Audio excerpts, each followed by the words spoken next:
Hello friends, welcome to back my YouTube channel. तो आज lesson 2 में से करेंगे क्लास 10th का टू स्टोरी अबाउट फ्लाइंग में से एक स्टोरी ये है द ब्लैक एरोप्लेन। तो चलो शुरू करते हैं वीडियो को।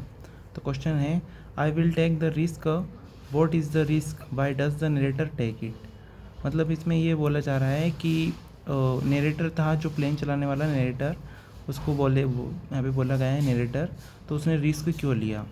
तो यही हमको यहाँ पे समझाना है। When the narrators were flying back to his home by the planes, he saw storm clouds.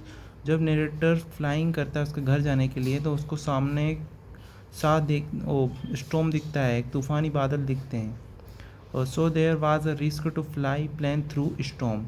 और रिस्क लेता है और वो जो तूफ़ानी बादल थे उसके अंदर उसने प्लेन को थ्रू कर दिया, पहुंचा दिया।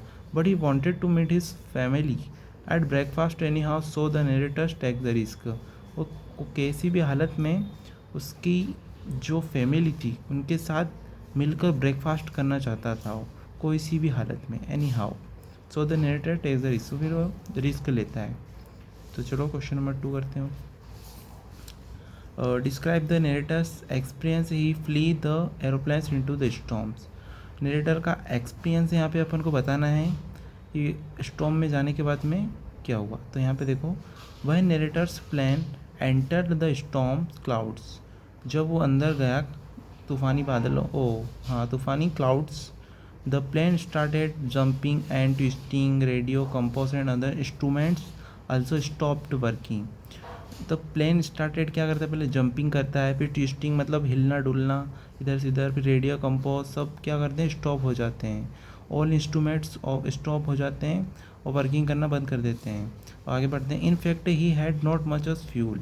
और एक फैक्ट ये भी है कि उसके पास बस थोड़ा सा ही फ्यूल बचा हुआ था, मच फ्यूल बचा हुआ था। So it was a very fearsome experience for the narrator's. बहुत फियरफुल एक्सपीरियंस रहा होगा उसका, किसका, नरेटर का। ये पे फ्यूल भी ख़त्म हो गया और जो भी इंस्ट्रूमेंट्स है all others working stop to working, बहुत वो हो गया ना अब तो। चलो क्वेश्चन नंबर 3 देखते हैं। क्वेश्चन नंबर 3 यहाँ पे देखो, Y does the narrator say I landed and was not sorry to walk away from the old Dakota. Plane का नाम था कुछ ओल्ड डकोटा, ऐसा कुछ नाम था, डकोटा एयर जो भी था। अपने बुक पढ़ी होगी तो ये मिला होगा। अपन हम क्वेश्चन करते हैं। The narrator was very much dilated that he had landed safely out of the storms.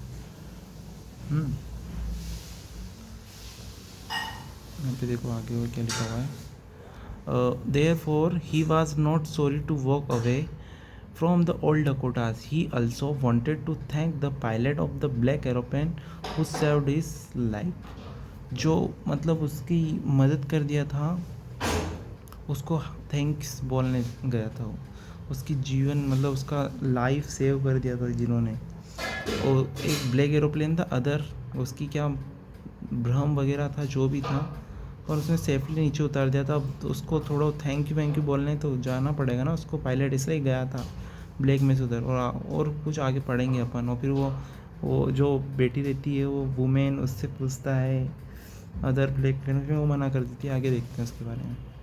तो ये देखो यहाँ पे लिखा हुआ उसके बारे में। What made the women in the control centre look at the Netter's strangely.